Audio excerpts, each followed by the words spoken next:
Hi and welcome to my Random Ruminations. Please excuse the state of my hair and my clothes because I'm in my PJs and it is 5 to 3 in the morning. I can't sleep. I feel really because of the antibiotics I'm on. It's one of the catches for me. Antibiotics will fix what's wrong with me, but the antibiotics themselves make me sick. But that's not what I'm talking about today. I'm talking about today 2 different movies. The first one I'm really looking forward to seeing, but the second one I'm excited about seeing. I am so looking forward to seeing Iron Skies 2. Iron Skies 1 delivered precisely what it promised. Nothing more, nothing less, and it did it with style. It promised us Nazis from the moon. And we got Nazis from the moon.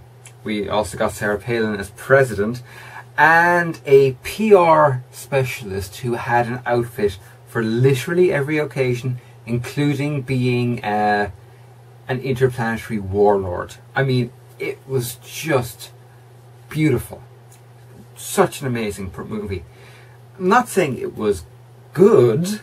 Well, it was good. I have to admit it was good, but it was that very special kind of good.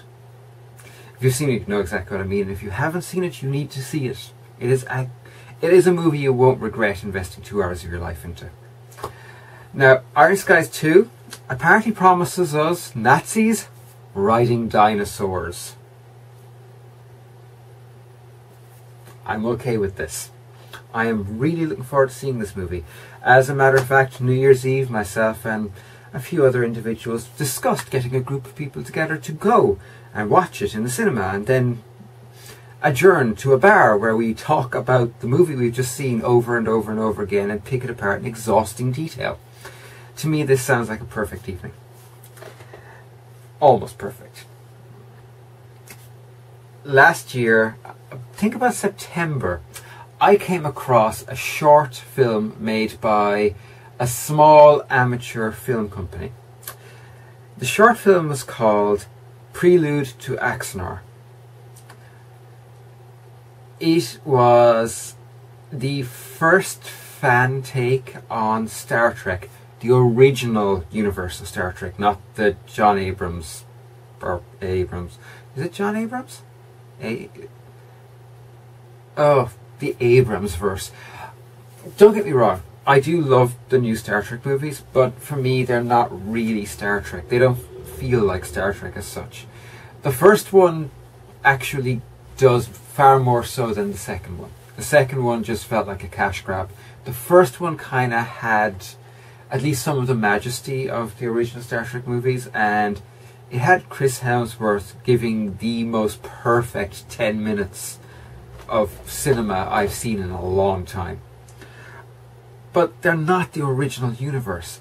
I love my original universe. Everything from Jonathan Archer right through to who was the last one we dealt with? Catherine Janeway. You know, I love that universe. And this was a group of people, dedicated, enthusiastic fans, who made a documentary, Federation of Planets, United Federation of Planets documentary, sponsored by Memory Alpha. Well, not sponsored, with the help of Memory Alpha, I should say, where they managed to get together, I think, about 6 quite well-known sci-fi actors, including some who have Trek backgrounds, who gave this amazing performance as these retired Starfleet and Imperial Klingon Empire leaders, talking about their experiences in this particular war. And it's the 4-year war, which is the war that happens before the launch of the Enterprise, or at least I think it's just before the launch of the Enterprise. And it's part of the reason why the Enterprise comes into existence, and it is called a heavy cruiser as opposed to like a pure ship of exploration. But it deals with the story of Garth of Izar, who, if you know your original series lore, is Captain James Tiberius Kirk's great professional hero, alongside Christopher Pike and Robert T.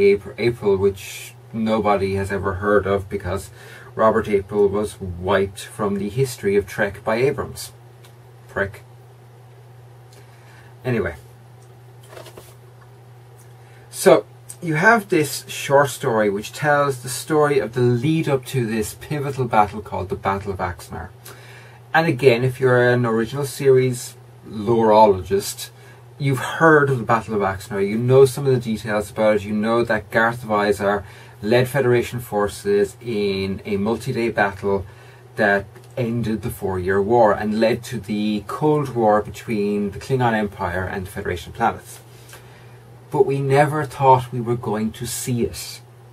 This, if we can't have the Romulan War, this is a damn good second prize. I mean, I still would like to see the Romulan War from beginning to end and find out the whole story of it. And, you know, God's sake, Paramount or CBS, whoever the fuck owns Star Trek right now, there's a series of books covering it. Just film the books. They're actually quite good. Very enjoyable. I thoroughly enjoyed them. But Garth Visar and the Battle of Axanar is a really good second prize, and they're making a movie of it. Star Trek Axanar. It's being released fall/winter of this year, assuming everything goes to plan. It's already in pre-production. They're planning to start shooting, I think, in April. I'm looking forward to Iron Skies, but I am genuinely excited about Star Trek Axanar. Really excited, because it's a return to the original universe. It's a return to actually a very original series visual aesthetic. If you get there, I'm going to put a link on below this video to the Prelude to Axanar short film. If you haven't watched it, watch it. For a start, the acting in it is extremely good. Richard Hatch, you know, Captain Apollo from Battlestar Galactica, is actually in it as a Klingon, and he rules as a Klingon. I mean, he was born to play a Klingon. And just, if you haven't watched it, watch it. It's really worth watching. And if you're a Trekkie, by the time you finished watching it, you are going to be as excited as I am to see Star Trek Axanar, because it's just gonna rule. I can't wait to buy it on DVD. I know it's not going to get a cinema release over here, but I will settle for watching it on DVD on... Frickin' hell, I'll settle for watching it on a screen that size. This is something I have wanted for years. A non-television show related Star Trek movie. Something where the creators can really just take the Star Trek universe lore and run with it, and run with it, and run with it, and take it somewhere amazing. And I think they're going to manage it. Judging by the short film, I reckon we could end up looking at the rebirth of the original universe franchise. Gods, I hope so. Because if they can manage to just take this opportunity and really grasp it and wring the life out of it, we could be seeing the rebirth of something very, very special. And that's another part of this, which is, for most people, Star Trek is just entertainment. For me, it's hope. But I'm going to talk about that in a different video, because it's far too long a topic and most people are not going to be interested in it. So it is now, it's now 3:02, so I'm going to call it a night. I will talk to you all again tomorrow, which is Wednesday, I think. I'm really tired. It's hard to tell what time of the day it is. And yeah,